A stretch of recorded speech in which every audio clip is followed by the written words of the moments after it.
Life is really short. Huwag tayo mag-imbak ng sama ng loob, ng galit, ng tampo. Kasi at the end of the day, lahat tayo mawawala. Una-una lang yan eh. Sabihin natin lahat ng nararamdaman natin.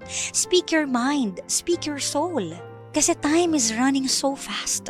You'll never know, baka mamaya wala na siya, baka bukas wala na siya. Huwag na natin patagalin pa. Sabihin na agad natin yung gusto nating sabihin. Iparamdam na agad natin yung gusto nating iparamdam.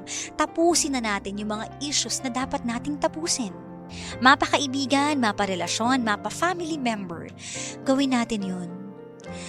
Kasi nakakalungkot, but nowadays, life is shorter.